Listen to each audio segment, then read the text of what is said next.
بسم اللہ الرحمن الرحیم۔ ایک سچی آپ بیتی۔ میں نے ٹکٹ خریدی اور ٹرین کی طرف بڑھ گیا۔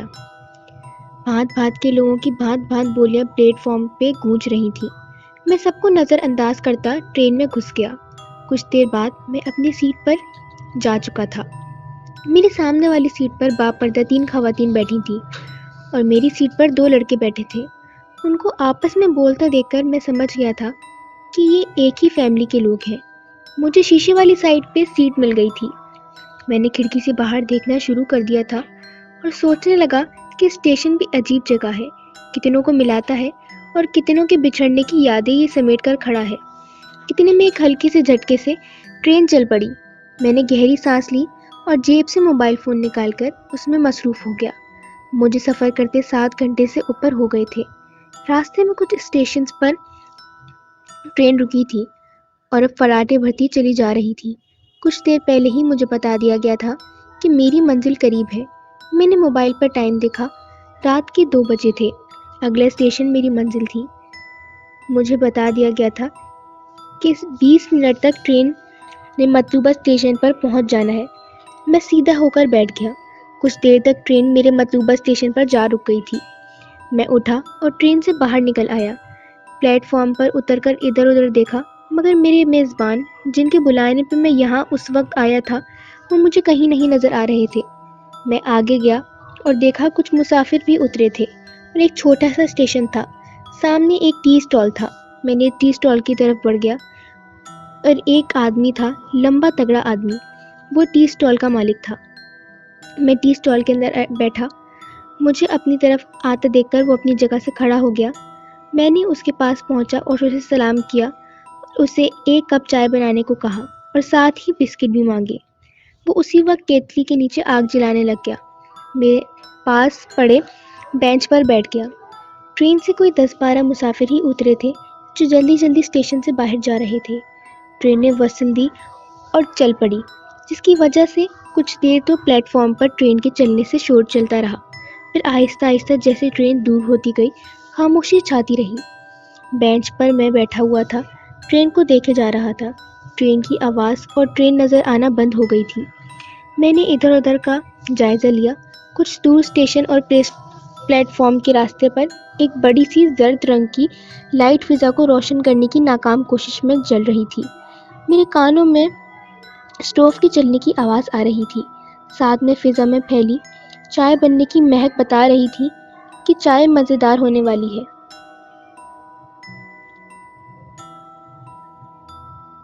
کچھ دیر بعد چائے والے نے بسکٹ اور چائے کا کپ میرے آگے لا کر رکھ دیا۔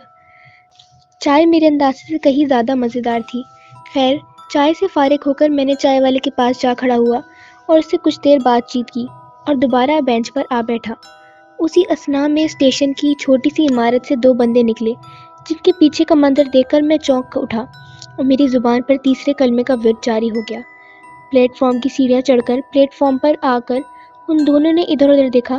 جب ان کی نظر مجھ پر پڑی تو وہ دونوں میری طرف جلدی بڑھنے لگے۔ میں غور سے ان کو اپنی طرف آتا دیکھ رہا تھا، مگر اب میرے چونکنے کی وجہ ختم ہو گئی تھی۔ دونوں کی عمر تقریباً 50-55 سال تھی اور دونوں میرے پاس آئے اور خوش دلی سے مجھے سلام کیا۔ میں کھڑا ہو گیا اور سلام کا جواب دیا۔ ان میں سے ایک نے کہا کہ معذرت، کچھ منٹ دیر ہو گئی، دراصل گاڑی کا ٹائر پنکچر ہو گیا تھا۔ میں نے اسے کہا کہ کوئی بات نہیں، میں سمجھ سکتا ہوں، ویسے آپ کا دیر سے آنا مجھے محسوس نہیں ہوا۔ تھوڑا اور رسمی باتوں کے بعد ان میں سے ایک نے کہا چلیں۔ میں نے کہا نہیں، ابھی نہیں۔ انہوں نے ایک دوسرے کی طرف دیکھا اور ہچکچاہٹ بھرے لہجے سے پوچھا کہ کیا وجہ، خیریت تو ہے؟ میں نے کہا بالکل خیریت ہے، بس کچھ دیر آپ سے یہاں باتیں کرنا چاہتا ہوں۔ دونوں نے ایک دوسرے کی طرف دیکھا۔ ان میں سے ایک نے کہا کہ جیسے آپ کا حکم، اور اونچی آواز میں نے چائے والے کو 3 کپ چائے بنانے کا کہا۔ میں نے کہا چائے تو میں آتے ہی پی چکا تھا، مگر اس بھائی صاحب کی چائے ہی اتنی مزیدار ہے کہ دوبارہ سے پی لوں گا۔ میں نے یہ کہتے ہوئے چائے والے کو دیکھا، مگر وہ منہ نیچے کیے اپنے کام میں مصروف تھا۔ میں بینچ پر بیٹھ گیا۔ ان میں سے ایک میرے ساتھ تھا اور دوسرا میرے ساتھ بینچ پر بیٹھ گیا۔ پلیٹ فارم لوگوں سے تقریباً خالی تھا۔ میں نے کہا کہ سب سے پہلے تو آپ اپنا تعارف کروا دیں اور اپنا سارا مسئلہ یہی بتا دیں، کیونکہ جب آپ مجھے نظر آئے تھے تو آپ کے پیچھے کوئی اور بھی تھا۔ اس لیے میں چاہتا ہوں کہ آپ مجھے اپنا سارا مسئلہ یہیں ڈسکس کریں۔ میری بات سن کر وہ دونوں ایک دوسرے کی طرف دیکھنے لگے۔ ان میں سے جو دوسرے سے بڑی عمر والا تھا وہ میرے ساتھ بینچ پر بیٹھا تھا۔ اس نے ایک گہری سانس لی اور کہا کہ جناب، سب سے پہلے تو بہت شکریہ یہاں آنے کا، اللہ آپ کو اس کا اجر دے گا۔ میرا نام منظور ہے اور یہ میرا چھوٹا بھائی ظہور۔ ہم ایک مصیبت میں پھنس گئے ہیں۔ میں نے کہا اللہ پر بھروسہ رکھیں، سب ٹھیک ہو جائے گا، مجھے ساری بات تفصیل سے بتائیں۔ اس نے کھنکار کر گلا صاف کیا اور بولا، میں ایک سرکاری محکمے میں اچھے عہدے پر فائز ہوں۔ بڑا گھر بنانا میرا خواب تھا۔ میں نے پرانا گھر بیچا اور اپنے حصے میں آئی زمین بیچ کر ایک پلاٹ خرید لیا اور اس پر مکان کی تعمیر شروع کر دی۔ میرے 2 بیٹے اور 3 بیٹیاں ہیں۔ بڑے بیٹے کا رشتہ میں نے ظہور کی بیٹی سے بچپن سے ہی طے کر دیا تھا۔ ہمارا ارادہ تھا کہ مکان کی تعمیر مکمل ہونے کے بعد بچوں کی شادی کر دیں گے۔ مکان کی تعمیر کے بعد ہم نئے گھر شفٹ ہو گئے۔ یہاں کے دن شادی کے دن رکھے گئے اور دھوم دھام سے شادی ہو گئی۔ شادی کے بعد خاندان میں دعوتیں شروع ہو گئیں۔ ایک صبح میں دفتر جانے لگا تو مجھے بیگم نے کہا کہ آج ظہور بھائی نے رات کے کھانے پہ دعوت دی ہے، ہم سب کو جانا ہے۔ میں نے معذرت کرتے ہوئے کہا کہ آج شام کو ایک دوست کی بیٹی کی بارات ہے، میں وہاں پہ جاؤں گا، تم لوگ چلے جانا، میں فارغ ہو کر وہیں آ جاؤں گا۔ عصر کو 4 بجے میں گھر آیا تو گھر لاک تھا۔ میں سمجھ گیا کہ سب گھر والے ظہور کے گھر چلے گئے ہیں۔ میرے پاس ایکسٹرا چابی تھی تو میں نے گھر کا لاک کھول کر اندر گیا تو کچھ دیر آرام کیا اور مغرب کے بعد مقررہ وقت پر دوست کے گھر چلا گیا۔ وہاں سے فارغ ہوتے 10 بج گئے۔ میں جب گھر پر واپس آیا تو 10:30 ہو چکے تھے۔ میں نے لاک کھولا اور اندر داخل ہو گیا۔ سامنے کچن میں برتنوں کی کھٹ پٹ کی آواز آ رہی تھی۔ میری بیٹی سیڑھیاں چڑھنے لگی اور مجھے دیکھتے ہی اس نے سلام کیا اور اوپر پورشن کی طرف چلی گئی۔ میں نے بیگم کو آواز دی تو کچن سے اس کی بھی آواز آئی۔ میں نے کہا کہ میرے لیے چائے کمرے میں پہنچا دو۔ یہ کہہ کر میں اپنے کمرے میں چلا گیا۔ کچھ تھکاوٹ محسوس کر رہا تھا اس لیے چائے کا کہہ دیا تھا۔ میں موبائل نکال کر 1-2 ضروری کال تھی وہ کرنے بیٹھ گیا۔ 10-15 منٹ گزر گئے، نہ بیگم آئی اور نہ چائے آئی۔ تو میں نے اونچی آواز میں کہا کہ بیگم چائے کا کہا تھا، تو بیگم کی آواز آئی، بس ابھی لے کر آ رہی ہوں۔ میں نے پھر فون میں مصروف کر لیا۔ 10 منٹ اور گزر گئے۔ میں جھنجھلا کر اٹھا اور کمرے سے باہر آ کر کچن کی طرف دیکھا۔ کچن کی لائٹ آف تھی۔ میں نے کہا بیگم کو آواز دی مگر ہر سو خاموشی تھی۔ کچن کی لائٹ آف دیکھ کر میں سمجھ گیا کہ کسی بچے کے کمرے میں ہوگی۔ نیچے تینوں بیڈ روم کے پاس دروازے بند تھے۔ میں نے ایک ایک کر کے سارے دروازے کھولے، کمروں کی لائٹ آف تھی۔ میں سیڑھیاں چڑھ کر اوپر والے پورشن میں چلا گیا مگر یہاں بھی اندھیرے نے استقبال کیا تھا۔ میں حیران رہ گیا کہ سب کدھر چلے گئے۔ جس بیٹی نے سلام کیا تھا میں نے اسے آواز دی مگر ہر سو خاموشی تھی۔ میں سمجھ گیا کہ سب باہر لان میں ہوں گے۔ میں سیڑھیاں اتر کر باہر لان میں گیا مگر لان بھی خالی تھا۔ میں نے موبائل فون سے بیگم کو نمبر ملایا اور کال اٹینڈ کرتے ہوئے سلام کی آواز آئی۔ میں نے پھٹ پڑنے والے لہجے میں کہا کہ کہاں ہو تم؟ چائے کا کہا تھا، چائے بناتے بناتے کہاں چلی گئی ہو؟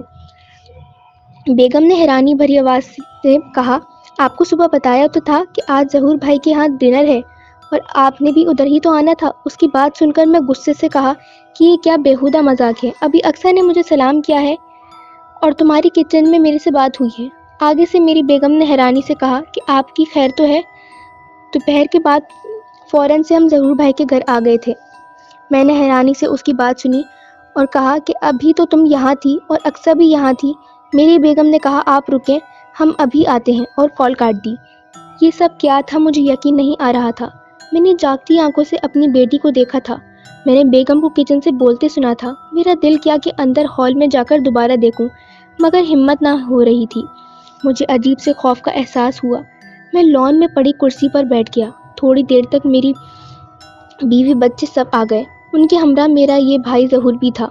ہم ہال میں جا بیٹھے۔ مجھے یقین نہیں آ رہا تھا، میری کیا حالت ہو رہی تھی میں بتا نہیں سکتا۔ میں یہ بات تسلیم کرنے کو تیار ہی نہیں تھا۔ میری بیگم بولی، اچھا شاید آپ تھک گئے ہیں، آپ سو جائیں۔ ان سب کی باتیں سن کر مجھے یقین ہو چلا کہ شاید یہ سب میرا وہم تھا، مگر جاگتی آنکھوں سے اتنا واضح وہم کیسے ممکن ہے؟ خیر اس واقعے کے بعد سب نارمل ہو گیا۔ کچھ دن بعد بیگم سٹور کے کسی کام گئی اور گھبرا کر باہر نکل آئی۔ بقول اس کے سٹور میں گھٹنوں میں سر دیے ایک بوڑھی عورت بیٹھی ہے۔ بڑا بیٹا گھر تھا، وہ سٹور گیا مگر سٹور میں کوئی نہ تھا۔ میں آفس میں تھا اس وقت مجھے بیٹے کی کال آئی. میں گھر پہنچا. بیگم قسمیں اٹھا رہی تھی کہ اس نے عورت دیکھی ہے. ہم سب حیران تھے. خیر کچھ دن اور گزر گئے. میرا بیٹا جس کی شادی ہوئی ہے وہ ایک رات دیر سے گھر آیا. اس کی بیوی اپنے میکے تھی. وہ کہتا ہے جب میں اپنے کمرے میں جا کر بیڈ پر بیٹھنے لگا تو اسے اس کی بیوی کی آواز آئی کہ آ گئے ہیں. تو اس نے بے ساختہ کہا ہاں جی اور چونک کر ادھر ادھر دیکھا مگر کمرہ خالی تھا. وہ بھاگتا ہوا نیچے ہمارے بیڈ روم آیا. میں سو رہا تھا. اس نے اپنی ماں کو بتایا تو اس کی ماں نے مجھے اٹھا کر ساری بات بتائی. میں سر پکڑ کر بیٹھ گیا کہ یہ کیا ہمارے گھر میں سب شروع ہو گیا ہے. اگلے دن ایک کولیگ سے مشورہ کر کے اس کے جاننے والے ایک عامل کے پاس گئے. اس نے حساب کیا اور بتایا کہ آپ پر تعویذ ہیں اور تعویذوں کے طابق مخلوق آپ کے گھر کو تنگ کر رہے ہیں. یہ سب اسی کی وجہ سے ہو رہا ہے. اس عامل صاحب کی بات سن کر میری پریشانی مزید بڑھ گئی. میں نے پوچھا کہ اب اس کا حل کیا ہے تو عامل صاحب نے کہا کہ مجھے کل آپ اپنے گھر لے جاؤ. اگلے دن میں ان کو اپنے گھر لے آیا. عامل صاحب نے پورے گھر میں گھوم کر دیکھا اور بولے پورا گھر آسیب سے بھرا پڑا ہے. میں گھر ابھی صاف کیے دیتا ہوں اور سب کو جلا دیتا ہوں. عامل صاحب ہال کمرے میں آلتی پالتی مار کر بیٹھ گئے اور منہ ہی منہ میں کچھ پڑھنے لگے. میں میرا کولیگ اور میرا بڑا بیٹا ساتھ پڑے صوفے پر بیٹھ گئے. عامل صاحب کو پڑھتے کوئی 10-15 منٹ ہوئے ہوں گے کہ ہال میں ایک زناٹے دار تھپڑ کی آواز گونجی. آواز تو زوردار تھی. شاید عامل صاحب کے چہرے پر پڑنے والا تھپڑ بھی بہت زوردار تھا. آواز سنتے ہی میں نے عامل صاحب کو دیکھا جو ایک ہاتھ گال پر اور دوسرا ہاتھ زمین پر ٹکائے پریشانی سے ادھر ادھر دیکھ رہے تھے. اسی اثنا میں ایک اور تھپڑ کی آواز آئی جو پہلے سے بھی زیادہ تیز تھا. عامل صاحب کے دوسرے گال پر بھی تھپڑ پڑا تھا. تھپڑ کی آواز کے ساتھ ہی عامل صاحب کے منہ سے درد بھری اونچی آ نکلی اور اس کے ساتھ ہی وہ اٹھ کر ہال کے دروازے کی طرف بھاگے. ابھی 2-4-5 قدم بھاگے ہوں گے کہ ایک زوردار تھپڑ کی آواز گونجی. اس کے ساتھ ہی عامل صاحب منہ کے بل زمین پر جا گرے اور گرتے ہی اٹھ بیٹھے اور دونوں ہاتھوں سے اپنی کمر مسلنے کی ناکام کوشش کرنے لگے. ہم تینوں جو کہ حیرانی سے سب کچھ دیکھ رہے تھے اٹھ کر عامل صاحب کی طرف لپکے. میں نے عامل صاحب کو اٹھایا تو وہ بیچارے درد سے لوٹ پوٹ ہوتے ہوئے خوفزدہ نظروں سے ادھر ادھر دیکھ رہے تھے. تھپڑ مارنے والا نظر نہ آ رہا تھا. میں خود حیران تھا کہ یہ سب کیا ہو رہا ہے. عامل صاحب کے دونوں گال لال گلاب بنے کھڑے تھے. عامل صاحب نے کھڑے ہوتے ہی باہر کی طرف دوڑ لگا دی. ہم تینوں وہیں کھڑے رہ گئے. عجیب سا خوف مجھ پہ طاری ہو رہا تھا. میں نے ڈرتے ڈرتے ادھر ادھر نگاہ دوڑائی اور باہر نکل کر گیٹ کی طرف بھاگا مگر عامل صاحب گیٹ کراس کر چکے تھے. میں جب گھر سے باہر نکلا عامل صاحب دوڑتے دوڑتے کافی دور جا چکے تھے. میں ان کے پیچھے بھاگنے کا ارادہ ترک کر دیا. اتنی دیر میں میرا کولیگ اور بیٹا باہر آ گئے تھے. شاید ہم تینوں سمجھ چکے تھے کہ میرے کولیگ نے باہر نکلتے ہی مجھ سے کہا منظور بھائی اس میں کوئی شک نہیں رہا کہ آپ کے گھر میں آسیب ہے. شاید اس عامل صاحب کے بس کا کام نہ تھا. ہمیں کوئی اور بندہ ڈھونڈنا پڑے گا. میں نے خاموشی سے سر ہلایا. میرا بیٹا جو اب تک چپ کھڑا تھا بولا کہ ابو انکل کی بات ٹھیک ہے. اس واقعے کا ذکر گھر والوں سے نہ کیجیے گا ورنہ گھر میں مزید خوف مبتلا ہو جائے گا. میری آواز بند تھی. انجانے سے خوف نے میرا گلا خشک کر دیا تھا. میرے کولیگ نے اجازت دی اور اپنے گھر روانہ ہو گیا اور میں اور میرا بیٹا واپس ہال آ گئے. باقی گھر والے جو اس وقت اوپری پورشن میں بیٹے کے بیڈ روم میں بیٹھے تھے ان کو نیچے بلا لیا. بیگم نے آتے ہی پوچھا کہ کیا ہوا, مسئلہ حل ہو گیا؟ میرے بولنے سے پہلے میرا بیٹا بول پڑا کہ جی ہاں عامل صاحب نے پڑھائی کر دی ہے, آہستہ آہستہ سب ٹھیک ہو جائے گا. میں نے کہا کہ اب جب تک سب ٹھیک نہیں ہوتا ہم سب ساتھ رہیں اور نیچے ہی سویا کریں گے. بات کرتے کرتے میں سوچ رہا تھا کہ اب کیا کروں, کہاں جاؤں, اس مسئلے کو کس طرح حل کروں. وہ سارا دن میں اپ سیٹ رہا. دفتر سے چھٹی لی ہوئی تھی. ظہور کو کال کر کے بلا لیا تھا. اکیلے میں اسے ساری بات بتائی. اس نے ایک عامل صاحب جو کہ دور ایک دیہات میں رہتے تھے ان کے پاس جانے کا مشورہ دیا.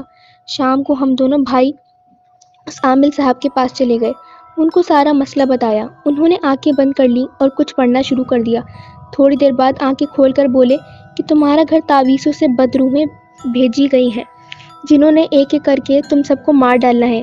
یہ سن کر میرے ہوش اڑ گئے. میں نے پریشانی سے پوچھا اب کیا حل ہے؟ تو وہ صاحب بولے کہ مجھے آپ کے گھر جا کر پڑھنا ہوگا۔ ظہور نے عامل صاحب کی بات کاٹتے ہوئے کہا کہ آج جو عامل صاحب آئے تھے ان کے ساتھ یہ ماجرا ہوا ہے۔ ظہور کی بات سنتے ہی عامل صاحب جلدی سے بولے نہیں پھر میں یہیں بیٹھ کر اس کا حل کر لوں گا۔ عامل صاحب شرمندہ سے ہوتے ہوئے بولے میں تعویذ دے دیتا ہوں، سب گھر والے پی لیں اور کل اور تعویذ لے جائیں اور گھر باندھ دیں۔ ہم تعویذ لے کر گھر آ گئے۔ تعویذ ایک جگ میں بھگو دیا اور میری بیگم نے سب کو پانی پلا دیا۔ اگلے دن دوبارہ عامل صاحب کے پاس پہنچے۔ انہوں نے ایک تعویذ دیا کہ اسے چمڑے میں بند کروا کے گھر میں کسی جگہ باندھ لیا جائے، سب بدروحیں بھاگ جائیں گی۔ نے وہ تعویذ عامل صاحب کی ہدایت کے مطابق چمڑے میں بند کروا کے گھر باندھ دیا۔ اس رات میں نے خواب دیکھا کہ کوئی عورت میرے سرہانے کھڑی ہے اور اس کے ہاتھ کیچڑ سے بھرے ہیں اور وہ ان ہاتھوں سے میرے بالوں میں انگلیاں پھیر رہی ہے۔ میری آنکھیں کھل گئیں، خوف کے مارے میرا حلق خوش ہو رہا تھا۔ میں نے بیگم کو آواز دے کر اٹھایا، اس سے پانی لانے کو کہا۔ وہ بھاگ کر پانی لائی اور لائٹ آن کر دی۔ میری طرف پانی کا گلاس کرتے ہوئے میرے بالوں کو دیکھ کر حیرانی سے بولی کہ آپ کے بالوں میں مٹی کہاں سے آئی؟ میں نے چونک کر بالوں کو ہاتھ لگایا، میرے ہاتھوں کو گیلی مٹی کا احساس ہوا۔ میں نے جلدی سے بیڈ سے اتر کر شیشے کے سامنے جا کھڑا ہوا۔ میری حیرت کی انتہا نہ رہی، میرے بالوں میں کیچڑ جیسی کائی لگی ہوئی تھی۔ میں نے جلدی سے واش روم میں گھس گیا، سر دھو کر واپس آیا اور بیگم کو اپنا خواب سنایا ہے۔ جیسے سن کر وہ خوف سے اور پریشانی میں مبتلا ہو گئی۔ صبح دفتر سے اور چھٹی لی اور اسی عامل صاحب کے پاس گیا۔ ہم دونوں بھائی چلے گئے۔ ساری بات سن کر عامل صاحب نے اس کام سے انکار کر دیا اور کہا کہ میرے بس کا روگ نہیں، آپ کسی اور کے پاس جائیں۔ غرض اس دن کے بعد یہ بلا ناغہ کچھ نہ کچھ دیکھنے کو ملتا ہے۔ کبھی واش روم کے تولیے کیچڑ میں بھرے ملتے ہیں، کبھی کوئی بچی ڈر جاتی ہے،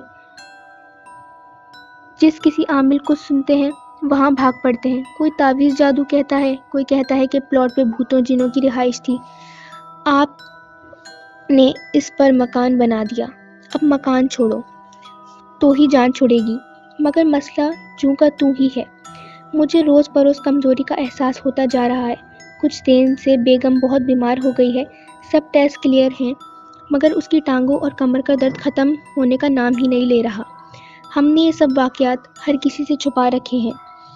اس دن میری بڑی بہن بیگم کا سن کر اس کی عیادت کے لیے آئی تھی کہ وہ رات کو سوئی تھی۔ رات کو آنکھ کھلی، کمرے میں نیم اندھیرا تھا۔ ان کو لگا کہ ان کے سامنے بڑے صوفے پر کوئی عورت بیٹھی ہے۔ انہوں نے پوچھا کہ کون ہو، مگر وہ عورت نہ بولی۔ انہوں نے اٹھ کر لائٹ جلائی مگر صوفہ خالی تھا۔ صبح ان کے کمرے میں میری بیٹی گئی تو انہوں نے ہنستے ہوئے سرسری سا تذکرہ کیا کہ رات کو تو میں ڈر ہی گئی تھی اور ساری بات سناتی۔ وہ بات سنتے ہی میری بیٹی نے ان کو اس گھر سے رونما ہوئے سارے واقعات سنا دیے، جسے سن کر وہ سیدھا میرے پاس آئیں اور ہم برہم ہونے لگی کہ بہن بھائیوں سے اس طرح کی باتیں نہیں چھپایا کرتے۔ اور بدر بھائی آپ کا ذکر کیا۔